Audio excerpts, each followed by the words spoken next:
हमारे जीवन का मुख्य उद्देश्य क्या है? आइए आप और हम सब लोग श्रवण करें। हमारे जीवन का उद्देश्य है कृष्ण प्राप्ति परम श्रेय। हमारे जीवन का मुख्य उद्देश्य है भगवान को प्राप्त करना। हम संसार में आए हैं, जैसे धन के प्रति हमारी लालसा रहती है, जैसे परिवार के प्रति ममत्व की भावना रहती है, ऐसे ही लालसा और ममता हमारी भगवान के चरणों से जुड़ जाए। कामी ही नारी प्यारी जिमी, लोभ ही प्रिय जिमे दाम, तिमे रघुनाथ निरंतर प्रिय लागे मोहि राम।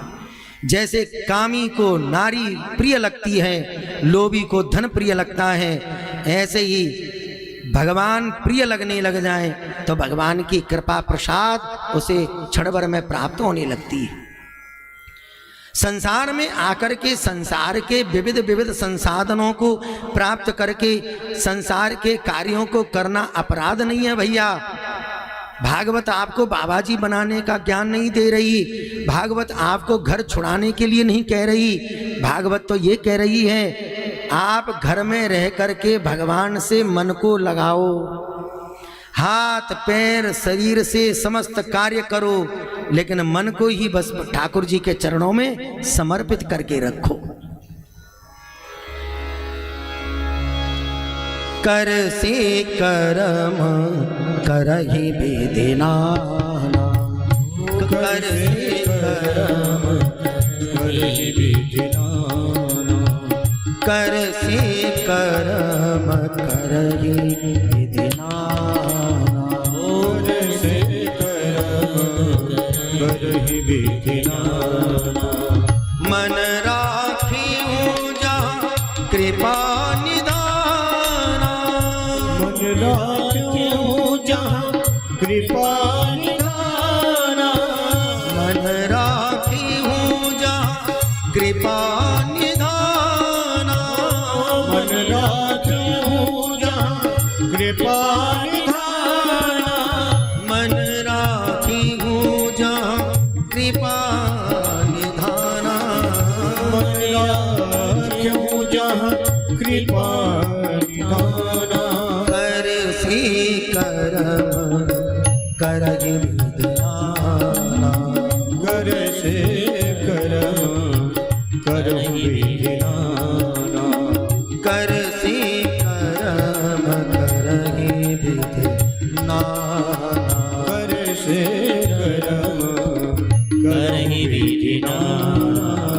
हाथ पैर और शरीर से समस्त कार्य करो, कौन मना करता है, लेकिन मन को ठाकुर जी के चरणों में रखो। बस इतना सा समझ में आ गया, तुम्हारा कथा सुनना सार्थक हो गया।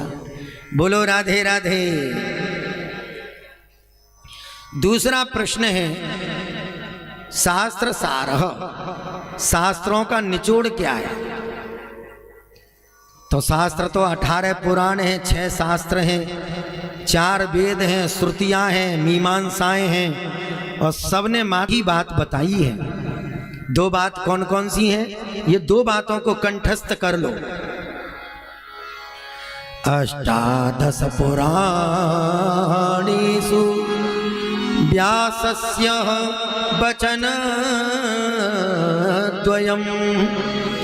परोपकाराय पुण्याय पापाय परपीडनम्।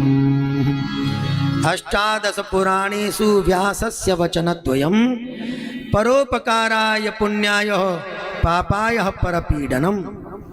ये संस्कृत का श्लोक है, इसका हिंदी रूपांतर भी है।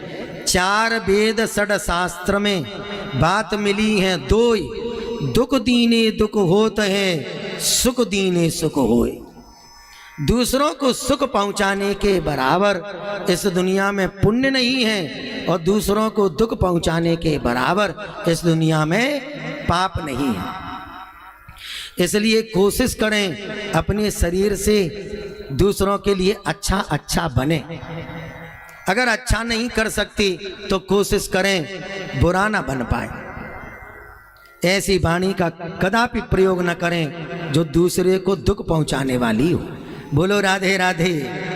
और ठीक है, थोड़ा सा उसे डराने धमकाने के लिए आपने वाणी का प्रयोग किया तो ठीक है, लेकिन यहाँ का मन बहुत पवित्र होना चाहिए, सौहार्दपूर्ण होना चाहिए। अगर आपने बुरा किया ना, जिस वाणी का प्रयोग आपने दूसरों के लिए किया, वो वाणी आपके जीवन में भी घूम फिर करके आ सकती है। जैसा दूसरों के लिए सोचोगे करोगे, वो आपके साथ में भी घटना हो सकती है। एक मुल्ला जी थे, उनका नाम था नसरुद्दीन, मुल्ला नसरुद्दीन। उनके पास में एक गधा था। गधा बड़ा परेशान करता था। डॉक्टर के पास गए, डॉक्टर साहब हमारा गधा बड़ा परेशान करता है, कोई दवाई मिले उसके लिए तो आनंद हो जाएगा। डॉक्टर भी कम नहीं होते। डॉक्टर साहब ने कहा हम तुम्हें एक कैप्सूल देते हैं, उस गधे को खिला देना, तुम्हारा गधा सुधर जाएगा। बोले गधे को कैप्सूल कैसे खिलाऊंगा? तो डॉक्टर साहब ने कहा तुम बांस की फूंकनी बनाना और बांस की फूंकनी में कैप्सूल रखना, बांस की फूंकनी गधे के मुख में रखना और जोर से फूंक लगा देना, कैप्सूल गधे के पेट में चला जाएगा। डॉक्टर साहब ने युक्ति बताई। मुल्ला नसरुद्दीन साहब कैप्सूल लेकर के घर में आए, बांस की फूंकनी बनाई और बांस की फूंकनी में कैप्सूल रखा। इतने में मुल्ला नसरुद्दीन दौड़ते हुए आए, डॉक्टर साहब को चिल्ला करके कहने लगे अरे डॉक्टर साहब मुझे बचाओ, मेरे पेट में जलन हो रही है। क्या हुआ? अरे बोले कुछ मत पूछो, बांस की फूंकनी में कैप्सूल रख करके और मैंने बांस की फूंकनी रखी गधे के मुख में, मैं फूंक देने ही वाला था, मुझसे पहले गधे ने फूंक मार दी, वो कैप्सूल मेरे पेट में चला गया। जैसा तुम दूसरों के साथ करोगे बुरा, ऐसा ना हो कि वो बुरा कर्म तुम्हारे साथ पहले हो जाए। बुरे कर्म का बुरा नतीजा ना मानो तो करके देख, और जिस जिसने बुरा किया है उसके घर में जाके देख। इसलिए अच्छा बने ऐसा करो। गोस्वामी तुलसीदास जी महाराज ने रामचरितमानस में कई चौपाइयां परमार्थ के लिए चिल्ला चिल्ला करके गाई हैं।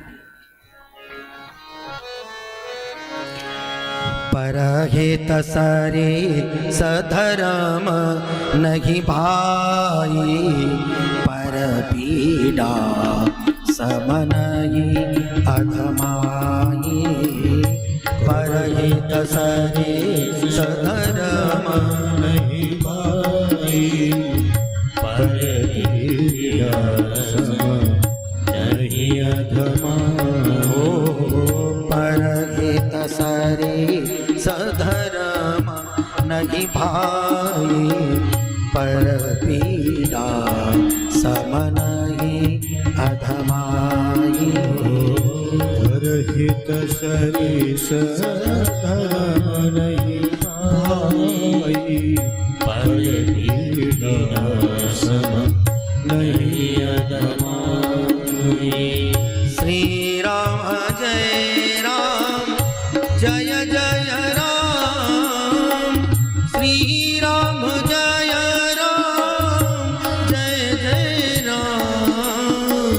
श्री राम जय राम जय जय राम, श्री राम जय राम जय जय राम। श्री राम जय राम जय जय राम, श्री राम जय राम जय जय राम। श्री राम जय राम जय जय राम, श्री राम जय राम जय जय राम, श्री राम जय राम जय जय राम। दूसरे प्रश्न का उत्तर मिल गया। शास्त्रों का निचोड़ क्या है? परहित सरिस धर्म नहीं भाई, पर पीड़ा सम नहीं अदमाई। दूसरों के साथ अच्छा अच्छा करने का प्रयास करो। तीसरा प्रश्न था, ऐसा कौन सा भगवान है जिसकी पूजा अर्चना करने से समस्त देवी देवता प्रसन्न हो जाते हैं? तो नारायण समो गुण ही सर्वगुण संपन्न है नारायण।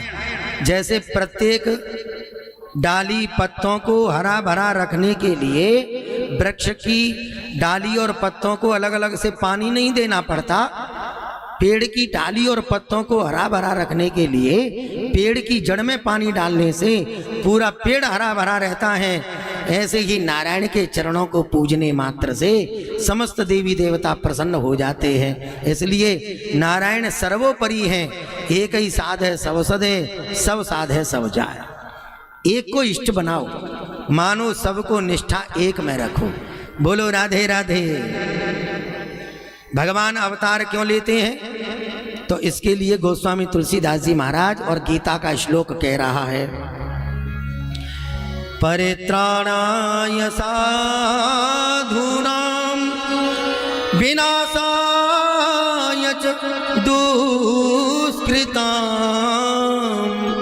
धर्म संस्थापनार्थाय संभवामि योगे योगे।